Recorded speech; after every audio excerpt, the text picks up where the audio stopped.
Reading with your kids. Hey, so great to see you. Come on in. Hi, my name is Jedley, and this is the Reading with Your Kids podcast. We're coming to you from the beautiful neighborhood of Reedville in the southwest corner of Boston, Massachusetts. We are so grateful that you're a part of our beautiful Reading with Your Kids family, helping us to help families grow closer together through reading more. We're really excited that you're here. We hope that you subscribe to the show on the iHeartRadio app, Amazon Music, Spotify, Ghana, Himalaya, Apple Podcasts, wherever you find your podcast. Our guest today is Jennifer Gennari. She is here to celebrate Muffled, a beautiful story set right here in the beautiful city of Boston. Before we invite Jennifer into the studio, we want to invite you to go to our website, readingwithyourkids.com. Check out our blog and find our full review of our latest Reading with Your Kids Certified Great Read, Does Grandma Remember Me? A beautiful picture book written by Evita Sherman that helps kids understand dementia. For children who have a loved one with dementia, this gentle story will help them understand the new normal that they have to deal with in their relationship with the loved one. And Evita Sherman uses her years of experience working in the elder care field to describe the difficulties of loving someone with dementia. She also addresses the changes that come with the condition and some of the emotions a child might feel in that situation. She carefully points out that there are ways to have a successful, loving relationship with these very special people. With charming and sensitive illustrations, the story gently introduces young readers to the reality of dementia's disease and reminds them that love is more powerful than any illness can be. Check it out today. Our latest Reading with Your Kids Certified Great Read, Does Grandma Remember Me? By Evita Sherman. Joining us online right now from Northern California. I'm really excited today. The book we're talking about is called Muffled, and it takes place here in the beautiful city of Boston. Please welcome to the show the author, Jennifer Gennari. Jennifer, how are you? I'm great. Thanks for having me on the show. I'm excited to talk about Muffled. I'm excited to talk about Muffled. That's something my beautiful wife would like to do to me every once in a while. Probably more than once in a while, but who can blame her? Tell us about this book that's set in my beautiful hometown. Sure. It's a story about Amelia. She is a reluctant trombonist and a big reader. She is actually sensitive to sound, but she discovers that in 5th grade she has to learn to play an instrument. And as she sees it, that's making noise on purpose. It's really a story about how Amelia navigates school, making friends, and stepping out of her comfort zone on her own terms.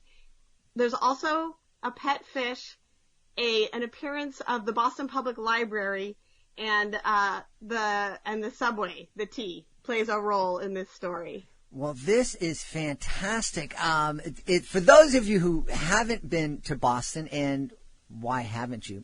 But the Boston Public Library is really a magical place. My godfather, who's since passed away, was an executive at the BPL in the main branch, and actually played a big role in the new part of the main library being built. So it has a special place in my heart. It really is wonderful. I don't know if you've been there lately. The Children's Library is this amazing place where the bookshelves are, and bookcases and bookshelves are actually, there are tunnels that the kids can crawl in and out of and around. And when my wife asked me to help chaperone her class for the annual trip to the library, I have to crawl through those bookshelves, and it was a lot easier to do 10 years ago. It's kind of tough for me to do now. You know, I absolutely have been to the Boston Public Library. I myself grew up taking the Green Line to the BPL. And when I wrote this story, I was imagining what it was like for a child who's sensitive to sound to walk into that beautiful marble foyer with the lions, and how there's such a hush. And I want to say that whatever your library looks like, I think libraries are magical places that, either majestic or modest. Libraries are such havens. And I have to tell you, I had to go back, 4 or 5 years ago to walk through the new children's wing to make sure I incorporated what it looks like now and not just from my own memory. Mm-hmm, yeah. And you were mentioning libraries being really, I don't think you used the word, but a sacred place for a lot of kids. In the Boston Public Library, the main branch is this amazing structure and institution. But they also have a couple of dozen branch libraries out in the different neighborhoods. And it's since closed, but at one time there was a branch of the Boston Public Library that had been an apartment and a housing projects. And the housing projects was going through a real difficult, violent transition. And I would perform there every year. And it was this just imagine a small apartment in a housing projects and then fill it with books and then fill it with kids and then expect me to come in with my magic show and do a magic show. But it was an amazing place, and it was really a safe spot, and really the only safe spot for a lot of kids in that projects. And it was as difficult as it was for me to get there and get in and do the show. It was something that I look forward to every year because it was such a special place. That's wonderful. When I was developing the story, it was also important to me to describe a family who relied on public transportation, and a family who didn't live in a big house. They lived in an apartment building. And I tried to describe a world in which the pleasures of going to a library and going on the T to get there on her own is a big milestone for some children. And and then of course there's the joy of trick-or-treating in a large building. There's a Halloween scene as well, where you can run up and down and go to all the different apartments. Well, this is really cool. Now, there's Amelia. She doesn't like sound. Is she sound sensitive? Does she have some processing issues? Thanks for asking that question. I made certain not to give Amelia a diagnosis. This is just a child who experiences the world differently. She is sensitive to sound. She was wearing noise-canceling headphones, and then her parents and the counselor at school wanted her to try to go without the headphones because they were basically making it hard for her to make friends. And so she tries to do it, but her father gives her a pair of earmuffs. And they're, purple earmuffs, and she loves them. And so then she becomes a little bit, she gets teased a little bit for wearing these purple earmuffs in school all the time. And one of the joys of this book was talking about sound in a way to make it clear that there are people who need time to recharge. We live in a very noisy world, and there are things that can annoy you, the scraping of chairs in classrooms, the squeaking of shopping carts. But she learns with her father, like, different ways to come to be herself. Mm-hmm. And the lovely thing is that she tries choir, but she thinks, it's too many voices, it was too much. And then she tried flute, and it was too squeaky. And finally she chose the trombone because it has a mute. And that can muffle the sound just a little bit. And it is in that learning to play the trombone that she ends up making friends with a girl who's actually quite loud. And I wanted readers to know that sometimes your friends aren't exactly like you, but they are the ones who accept you for who you are. And so we have quiet Amelia and loud Madge, and they find a way to become good friends through the story arc. What a beautiful story. I love that. What was the inspiration for the story? I'm glad you asked that, especially as a fellow Bostonian. I lived through the blizzard of 1978, and it was that silence. If you recall, the blizzard, the snowstorm, stopped all traffic in the city of Boston for, 5 days, a week, and I loved it. I was, a kid, and we were making, snow forts and cross-country skiing on the roads, and there were no cars. And I kept that seed of an idea that quiet was so pleasurable. But then later I realized, what if that silence was not a pleasure, but a necessity? That you need that time to have silence in your life to navigate the world. And so that's it. So, and there is a snowstorm in this book. Wow.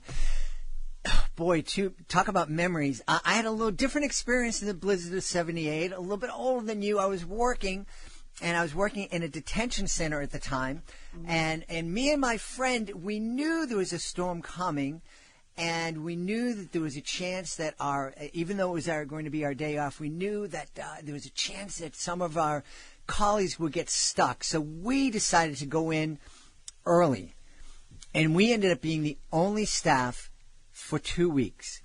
Wow. It was a challenging time, to be certain, and very, very, very memorable.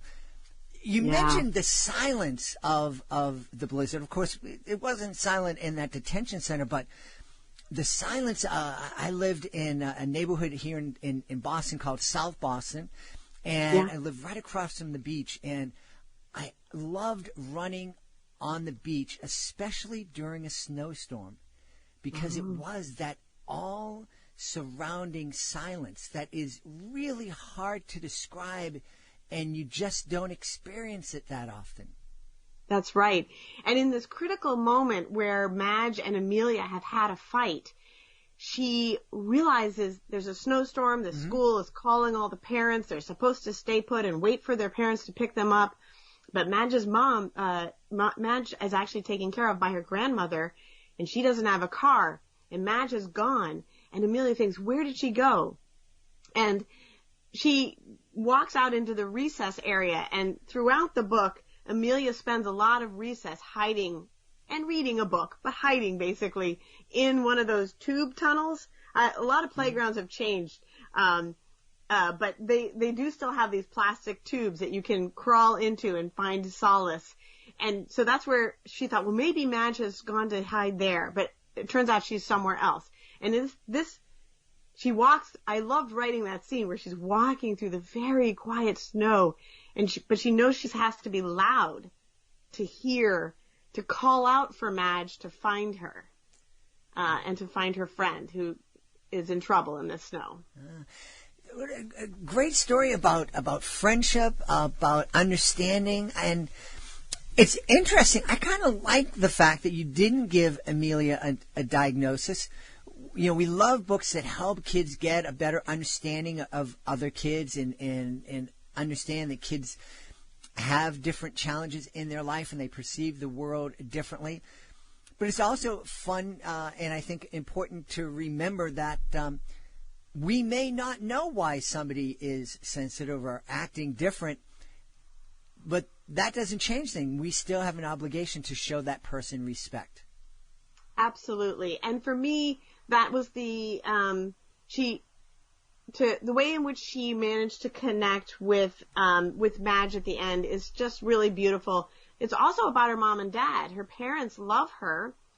Her dad has a sensitivity like hers, but the mom doesn't, and she doesn't understand. She loves her daughter, but she doesn't understand, why can't you just take those earmuffs off and make friends? And I think there's a beautiful recognition of a meeting both the mom and Amelia come together and understand each other a little bit better. And that's also about listening. So even though this book is about, sometimes there are too many sounds and it's hard to listen to all of them, it's also about listening to the people around you and empathizing and understanding that people experience the world in different ways. Yeah.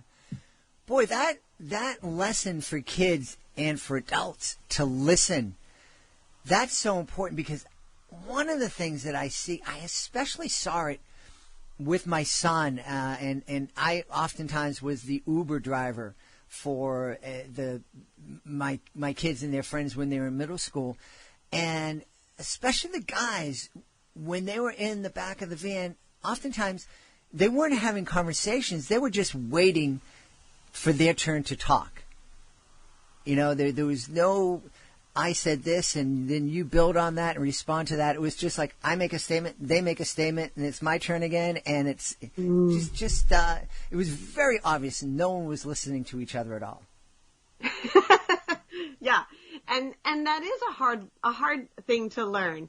And I just feel like that is something that the characters in this book work on. And it's like the mom, Amelia, Madge, and even, there's a boy in the neighborhood named Jax, who becomes, somebody that she realizes is more than what she thought she saw in the lunchroom.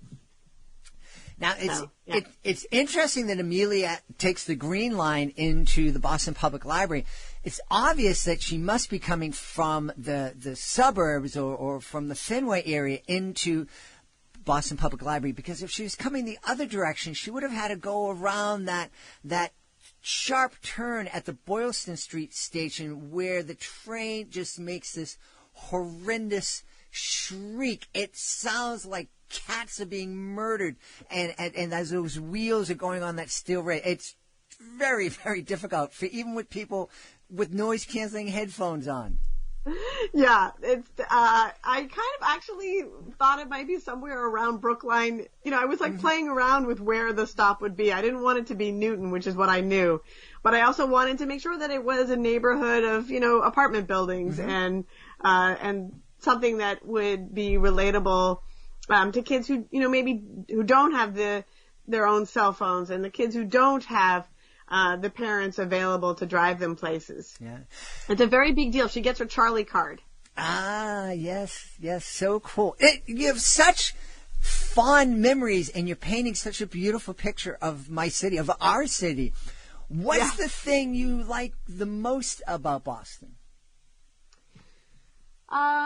Well, I'm going to have to mention there's also a scene in the Boston Common. And, like many great cities around in the U.S., there are these beautiful green spaces. And in the Boston Common, there's a statue of the ducklings from Make Way for Ducklings, which is, of course, a great picture book. And I do have a scene in which Amelia and her mom are at the ducklings about to take take a photo. There's like a long line of people. But I just love that the city of Boston is a literary city that wanted to put a sculpture in their park about a children's book. Yeah. It's wonderful. Yeah, it really is. That is a neat sculpture. And the Boston Common and the Boston Public Gardens, and if you haven't been to Boston, and I'm sorry, I'm just going to love on my city here, there's this thing called the Emerald Necklace, and it was laid out by Olmsted, and it literally is a necklace of green that encircles the southern part of the city, and it's something I haven't seen in other cities, and it's really unique and really, really fun. Yeah, it was a great place to set a story. I found that when you can put a lot of rich details into a story, it makes it specific and believable for young readers. And I hope this book does reach a lot of readers in Massachusetts. Mm-hmm. Yeah, absolutely. Tell me, what's the reaction been so far to folks who have read the book? There's been a lot of really positive comments from teachers, even adults who are sensitive to sound, who said, wow, if I had seen a book like this when I was young, it would have really helped me to understand I was not alone. There's also been teachers who say that they really want to have it in their fifth grade classrooms. Oh, but my favorite comment so far was somebody who said, this is exactly what fifth grade is like. From an 11-year-old. I imagine that's, for that 11-year-old, it must have been really eye-opening to be able to see this book that's describing what that fifth grader is going through every day. Yeah. And, there's also a little bit about math and that struggle to feel like you're, Madge struggles with math a little bit, and Amelia helps, her learn a few tricks of multiplication and just some fun things that I added in, to kind of show that, people who are good at music are often really good at math, and that those two work in collaboration, and it was a boost, for Madge to make that connection. Yeah. Just as you were speaking, I just had this thought, and excuse me from perhaps digressing and going off on a tangent, but I think one of the things that's so hard for kids, and one of the things that makes it so difficult to grow up, is that kids come into themselves. They discover themselves. They discover their special talents at different times. Mm-hmm. And there are a lot of kids who kind of discover things really early on. And life's great. But there are other kids who struggle, and they might not discover what it is that makes them special, what it is that they feel passionate about until they're in 5th grade or middle school or high school or even later than that. And that must be incredibly challenging, I think, for that 5th grader to look around and say, wow, everybody here got it together, but I don't have it together. And what's wrong with me? Yeah. And I think, one of the ways that kind of manifests itself is that it's okay to try a lot of different things. Mm-hmm. I think that, Amelia loves to read, and she spends a lot of time reading, but then she gets exposed to this idea of the trombone, and Madge is really good at it, and she's not so good at it, and so she struggles a little bit, but discovers that practicing makes it go better. It doesn't mean that she's going to become a trombonist, and Madge is like, I want to go play in the Boston Pops someday, but each of them finds their own way within the school, which I think is very much like life. We don't really know how things are going. I want to tell you about one other character in the book that it was a lot of fun to write. This one character, it was suggested actually by my editor. She said, let's get to know her school counselor. Who is her school counselor? And so I created a character named Mr. Scarrett, and he wheezes when he talks, and at first she just can't stand to be around him because he's got like hair in his ears, and she doesn't want to be around him. But of course he turns out to be a friend. And I think that's another lesson for kids, is that sometimes you have to go and talk to the school counselor, and you don't want to, but they're looking out for you. Mm-hmm. And for Amelia, that became very true, that he understood, and had some good suggestions for her along the way. Yeah. Yeah, school counselors are oftentimes the unsung heroes of a lot of schools. Yeah. Hey, I need to ask you, I heard a rumor that Amelia's pet is kind of cool and has a neat name.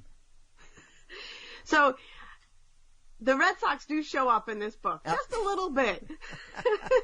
And because you go by, you go by Fenway, I think, on your way. Yep. And so the goldfish in the family home is a quiet pet, is named Finway. And so Finway, she talks about how he's got his own little ballpark inside the bowl there in the living room. That's neat. As we're speaking, I'm thinking there are so many. This would be a fun book for kids to read, but I think it'd be a especially fun book for families to co-read and to talk about, and think of all those conversations that you could have if you're co-reading, and you could have a week's worth of conversations based on Muffled. The conversation about sensitivity and the fact that folks are sensitive to different things, conversations about friendship, about opposites attracting to each other, about finding your tribe, finding your support in a school, and of course talking about a city, whether you live in Boston or maybe this might be a place you want to visit someday. I couldn't agree more. I'm a big fan I love it when parents read books out loud with kids. This is a great thing to do in the middle of a pandemic. And I am sorry that I'm unable to travel right now, because I do hope if there are any teachers out there, I would love to come via Skype or Zoom into your classroom to talk about Muffled and give kids the chance to talk about what sounds they hear and what sounds they love and don't like. Are there barking dogs that make them sad, or do they like that sound of a plane going overhead or a subway car? Mm-hmm. Yeah. I love it. I know folks are going to want to know about where they can connect with you and learn more about Muffled, and also your other book, My Mixed Up Berry Blue Summer. Where can folks go to find out more? You can find out a lot more at my website at www.jengennari.com. And my last name is spelled Gennari. You can also find me on Twitter at Jengen, Jengenn, awesome. Which is a little bit easier to remember. And I have hopefully another book in the works, and I am just a fan of making sure that you'll find in my stories there's always a little bit of hope, and that people can come together and understand each other better. And I think that's so important. Yeah. And one of the things I hope for is that folks, if they're looking to add Muffled to their family library, that you consider buying the book from one of your local independent bookstores. You can just give them a call and say, hey, do you have Muffled by Jennifer Gennari on your shelves? You don't? Hey, can you order me one, please? And they're going to love it. It's a great way to support your independent bookstores. It's a great way to support Jen, too, because that bookstore owner may not have heard of Jen yet. And now that you're interested, well, let me check this author out. And maybe we're going to add the author's books to our shelves. And so that's a win-win for everyone. And Thank you so much. Yeah. We've had a great time talking about the beautiful city of Boston and the beautiful story of Muffled with our guest, Jennifer Gennari. Jennifer, thanks so much for being with us. Thank you so much. It's been a real pleasure. Please be sure to join us for the next episode of the Reading with Your Kids podcast. Our guest will be Laura Perdue. She'll be here to celebrate the 4th. That's the next episode of the Reading with Your Kids podcast. If you are the author of a fantastic children's book, I bet you are just a little bit frustrated at how difficult it can be to help your book stand out from the crowd of literally thousands of books that are published every single month. Well, we have something that could help. It's called the Reading with Your Kids Certified Great Read Program. If our panel believes that your book is worthy of 4 or 5 out of 5 stars, it becomes a certified great read. And with that status comes a number of really helpful and powerful tools that can help your book stand out from the crowd of books that are published every single month. To help parents, grandparents, and other book buyers know that your book is worthy of their consideration. You can find out about it by going to our website, readingwithyourkids.com. Click in the Authors tab at the top of the page. Scroll on down to our Certified Great Read page. Check it out, readingwithyourkids.com. Authors, click here, scroll down to Certified Great Read. Want to thank the folks who made today's show so wonderful. Of course, want to thank our guest, Jennifer Gennari. Be sure to check out Muffled.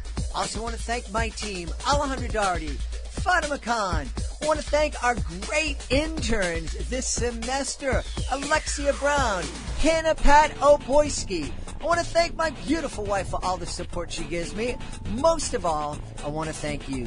Thank you so very much for taking the time to join us today. And as always, thank you so very much for taking the time to make the world a better place by reading with your kids. I'll be looking for you in the next edition of the Reading with Your Kids podcast.